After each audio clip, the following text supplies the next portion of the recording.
it's okay if, if you feel upset, if you're sad, if you're angry, because you're going to go through these emotions. I know I did.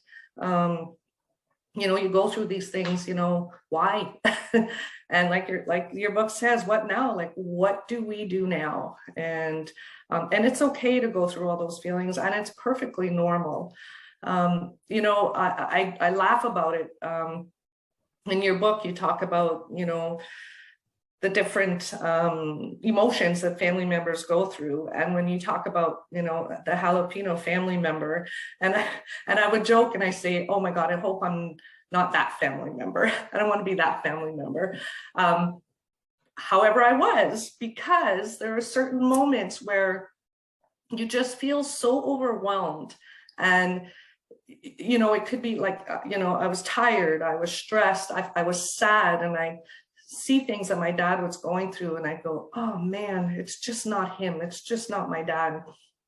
And if certain things, because I knew, how long-term care worked because of my experiences, and there were times where I just lose it, and became that jalapeno family member.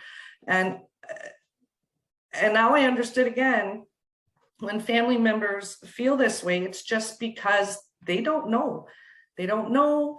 They're, they're stressed. They're grieving, and it's just such a whole new world.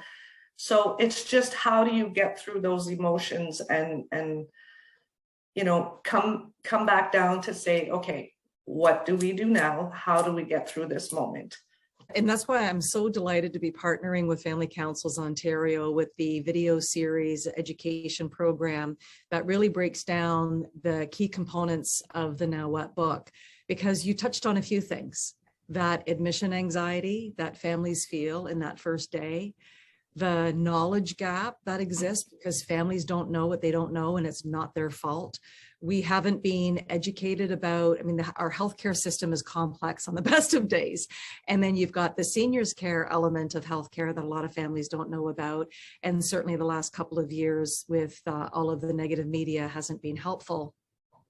And then there's this emotion gap that the families are coming in, and sometimes, and I can speak for myself and why I wrote about though having those jalapeno moments, because like you, I had my fair share of jalapeno moments, and having disproportionate reactions to situations that were usually because of something that I expected that wasn't met, and then I felt disappointed. But sometimes the expectations that I had were unrealistic because I didn't know any better, right? Because we're not getting that education. And that's why in the book, I've outlined 20 misconceptions to help the homes better educate and provide insight to families so that those disappointments can be less and less because they're better educated and informed.